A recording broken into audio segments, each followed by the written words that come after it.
Welcome back to Cherry vlogs Kannada. ನಾನು ಸರಸ್ವತಿ. ಎಲ್ಲರೂ ಹೇಗಿದ್ದೀರಾ? ಚೆನ್ನಾಗಿದ್ದೀರಾ? ನಾನು ಕೂಡ ತುಂಬ ಚೆನ್ನಾಗಿದ್ದೀನಿ ಅಂತ ಹೇಳ್ತಾ ಇವತ್ತಿನ ವೀಡಿಯೋನ ಸ್ಟಾರ್ಟ್ ಮಾಡ್ತಾ ಇದ್ದೀನಿ. ವಿಡಿಯೋ ಸ್ಟಾರ್ಟ್ ಮಾಡೋದಕ್ಕೆ ಮುಂಚೆ ಇನ್ನೂ ಯಾರೆಲ್ಲ ನನ್ನ ಚಾನಲ್ನ ಸಬ್ಸ್ಕ್ರೈಬ್ ಮಾಡಿಲ್ಲ, ಪ್ಲೀಸ್ ಸಬ್ಸ್ಕ್ರೈಬ್ ಮಾಡಿ, ಸಪೋರ್ಟ್ ಮಾಡಿ. ಹಾಗೆ ಪಕ್ಕದಲ್ಲಿರೋ ಬೆಲ್ಲೈಕನ್ನ ಕ್ಲಿಕ್ ಮಾಡೋದ್ರಿಂದ ನಾನು ಮಾಡೋ ಹೊಸ ವಿಡಿಯೋಗಳ ನೋಟಿಫಿಕೇಷನ್ ಫಸ್ಟು ನಿಮಗೆ ಬರುತ್ತೆ. ಸೊ ವಿಡಿಯೋನ ಸ್ಕಿಪ್ ಮಾಡದೆ ಕೊನೆವರೆಗೂ ನೋಡಿ. ಇವತ್ತಿನ ಈ ವಿಡಿಯೋದಲ್ಲಿ ಮಾರ್ಗಶಿರ ಮಾಸದಲ್ಲಿ ಗುರುವಾರದ ದಿವಸ ಲಕ್ಷ್ಮೀ ಪೂಜೆ ಮಾಡೋದರ ಮಹತ್ವವೇನು, ಹಾಗೆ ಲಕ್ಷ್ಮೀ ಪೂಜೆಯನ್ನು ವಿಧಿ ಪ್ರಕಾರವಾಗಿ ಯಾವ ರೀತಿ ಮಾಡಬೇಕು, ಹಾಗೆ ಅನುಸರಿಸಬೇಕಾದ ಕ್ರಮಗಳು ಯಾವುವು, ಇನ್ನು ಈ ವರ್ಷ ಮಾರ್ಗಶಿರ ಗುರುವಾರದ ಲಕ್ಷ್ಮೀ ಪೂಜೆ ಎಷ್ಟು ವಾರಗಳು ಬಂದಿದೆ, ಹಾಗೆ ಎಷ್ಟು ವಾರಗಳು ಲಕ್ಷ್ಮೀ ಪೂಜೆಯನ್ನು ಮಾಡಬೇಕು ಅನ್ನೋದನ್ನು ಇವತ್ತಿನ ಈ ವಿಡಿಯೋದಲ್ಲಿ ನಾನು ತಿಳಿಸ್ಕೊಡ್ತಾ ಇದ್ದೀನಿ. ಹಾಗಾದರೆ ಬನ್ನಿ ವಿಡಿಯೋನ ಸ್ಟಾರ್ಟ್ ಮಾಡೋಣ. ನೋಡಿ, ಸಾಮಾನ್ಯವಾಗಿ ಶುಕ್ರವಾರವನ್ನು ಲಕ್ಷ್ಮೀ ವಾರ ಅಂತ ನಾವು ಕರಿತೀವಿ. ಹಾಗೆ ಶುಕ್ರವಾರದ ದಿನ ಲಕ್ಷ್ಮೀ ಪೂಜೆಯನ್ನು ನಾವು ವಿಶೇಷವಾಗಿ ಮಾಡ್ತೀವಿ. ಆದರೆ ಮಾರ್ಗಶಿರ ಮಾಸದಲ್ಲಿ ಲಕ್ಷ್ಮೀ ಪೂಜೆಯನ್ನು ವಿಶೇಷವಾಗಿ ಗುರುವಾರದ ದಿವಸ ಮಾಡಲಾಗತ್ತೆ. ಈಗಾಗಲೇ ಮಾರ್ಗಶಿರ ಅಮಾವಾಸ್ಯೆ ಮುಗಿದು ಹಾಗೆ ಮಾರ್ಗಶಿರ ಮಾಸ ಕೂಡ ಪ್ರಾರಂಭವಾಗಿದೆ. ಹಾಗೆ ಇದೇ ಮಾಸದಲ್ಲಿ ಧನುರ್ಮಾಸ ಕೂಡ ಆರಂಭವಾಗತ್ತೆ. ಈ ಮಾರ್ಗಶಿರ ಮಾಸವನ್ನು ಅನಗ ಮಾಸ ಅಂತ ಕೂಡ ಕರೆಯಲಾಗುತ್ತೆ. ಈ ಮಾಸದಲ್ಲಿ ಬರುವಂತಹ ಮೊದಲನೇ ಗುರುವಾರ ವಿಶೇಷ ಮಹತ್ವವನ್ನು ಹೊಂದಿದೆ. ಈ ದಿನ ಮಹಾಲಕ್ಷ್ಮಿ ಪೂಜೆನ ಮಾಡಲಾಗುತ್ತೆ. ಈ ಲಕ್ಷ್ಮೀ ಪೂಜೆಯ ಮಹತ್ವವೇನು ಅಂತ ಹೇಳೋದಾದರೆ, ಮಾರ್ಗಶಿರ ಮಾಸದಲ್ಲಿ ವಿಶೇಷವಾಗಿ ಲಕ್ಷ್ಮೀ ಪೂಜೆ ಮಾಡೋದಕ್ಕೆ ಪ್ರಮುಖ ಕಾರಣ ಏನು ಅಂತ ಹೇಳೋದಾದರೆ, ಹಿಂದೂಗಳ ನಂಬಿಕೆಯ ಪ್ರಕಾರ ಲಕ್ಷ್ಮೀ ದೇವಿಯು ಈ ಮಾಸದಲ್ಲಿ ಭೂಮಿಗೆ ಬರ್ತಾಳೆ ಅನ್ನೋ ನಂಬಿಕೆ ಇದೆ.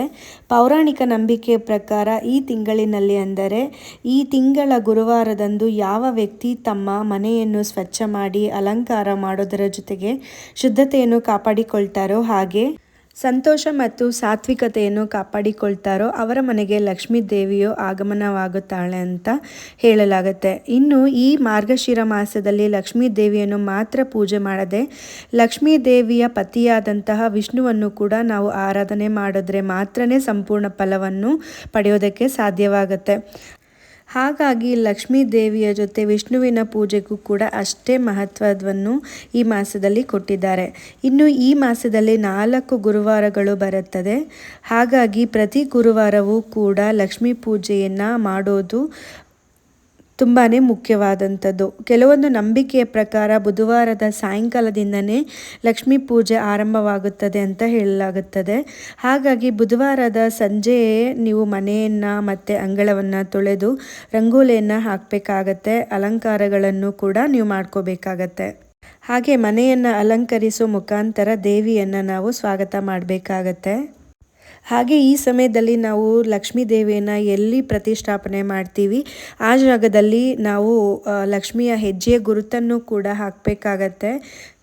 ಹಾಗೆ ಗುರುವಾರದ ದಿವಸ ಬ್ರಾಹ್ಮಿ ಮುಹೂರ್ತದಲ್ಲಿ ಲಕ್ಷ್ಮೀ ದೇವಿಯನ್ನು ಆಹ್ವಾನ ಮಾಡಿ ಪೂಜೆಯನ್ನು ಮಾಡಬೇಕಾಗತ್ತೆ. ಲಕ್ಷ್ಮೀ ದೇವಿಯನ್ನು ಪೀಠದ ಮೇಲೆ ಕಳಸ ಸ್ಥಾಪನೆ ಮಾಡೋದ್ರ ಮುಖಾಂತರ ಆಹ್ವಾನ ಮಾಡಿ ಧೂಪ ದೀಪ ನೈವೇದ್ಯವನ್ನು ಕೂಡ ನಾವು ಅರ್ಪಿಸೋ ಮುಖಾಂತರ ಸರಳವಾಗಿ ಲಕ್ಷ್ಮೀ ಪೂಜೆಯನ್ನು ಮಾಡ್ಕೋಬೋದಾಗತ್ತೆ.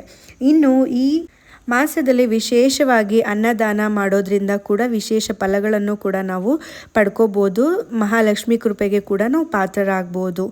ಹಾಗೆ ಈ ಮಾಸದಲ್ಲಿ ನಾವು ಹೆಚ್ಚಾಗಿ ದೀಪಗಳನ್ನ ಹಚ್ಚೋದ್ರಿಂದ ಕೂಡ ವಿಶೇಷ ಫಲಗಳನ್ನ ಕೂಡ ನಾವು ಪಡ್ಕೊಳ್ಬೋದು. ದಿನಕ್ಕೆ 2 ಸಲನಾದರೂ ದೀಪ ಕೂಡ ನಾವು ಮನೆಯಲ್ಲಿ ಹಚ್ಚಬೇಕಾಗತ್ತೆ. ಬೆಳಗ್ಗೆ ಮತ್ತು ಸಾಯಂಕಾಲ ತುಳಸಿ ಅಥವಾ ಮನೆಯ ಮೇನ್ ಡೋರಲ್ಲಿ ಕೂಡ ಧೂಪ ದೀಪವನ್ನು ಹಚ್ಚಿ ತಾಯಿ ಮಹಾಲಕ್ಷ್ಮಿಯನ್ನು ನಾವು ಒಲಿಸ್ಕೊಳ್ಬೋದಾಗತ್ತೆ. ಈ ರೀತಿ ಎಲ್ಲ ನಾವು ಮಾಡೋದ್ರಿಂದ ತಾಯಿಯ ಮಹಾಲಕ್ಷ್ಮಿ ಆಶೀರ್ವಾದ ಸದಾ ನಮ್ಮ ಮನೆಗೆ ಅಷ್ಟೈಶ್ವರ್ಯಗಳನ್ನ ತಂದುಕೊಡ್ತಾರೆ ಅಂತ ಹೇಳ್ಬೋದು. ಈ ರೀತಿಯಾಗಿ ಮಾರ್ಗಶಿರ ಮಾಸದ ಲಕ್ಷ್ಮೀ ಪೂಜೆಯನ್ನು ಯಾರ ಮನೆಯಲ್ಲಿ ಮಾಡ್ತಾರೋ ಅಂಥವರ ಮನೆಯಲ್ಲಿ ಸಂಪತ್ತಿಗೆ ಕೊರತೆ ಇರೋದಿಲ್ಲ ಅಂತ ಕೂಡ ಹೇಳಲಾಗುತ್ತೆ. ಅಂಥವರಿಗೆ ಅಷ್ಟು ಐಶ್ವರ್ಯಗಳನ್ನು ಕೂಡ ಕೊಟ್ಟು ಮಹಾಲಕ್ಷ್ಮೀ ದೇವಿ ಕಾಪಾಡ್ತಾಳೆ ಅನ್ನೋ ನಂಬಿಕೆ ಕೂಡ ಇದೆ. ಸೊ ನೋಡಿದ್ರಲ್ಲ ಸ್ನೇಹಿತರೆ, ಇವತ್ತಿನ ಈ ವಿಡಿಯೋ ಏನಾದರೂ ನಿಮಗೆ ಸ್ವಲ್ಪನಾದರೂ ಇಷ್ಟ ಆಯಿತು ಅಂದರೆ ಲೈಕ್ ಶೇರ್ ಕಮೆಂಟ್ ಮಾಡಿ. ಮತ್ತಷ್ಟು ಒಳ್ಳೆ ಕಂಟೆಂಟ್ಗಳ ಜೊತೆ ನಾನು ನಿಮಗೆ ಸಿಗ್ತೀನಿ. ನಮಸ್ಕಾರ.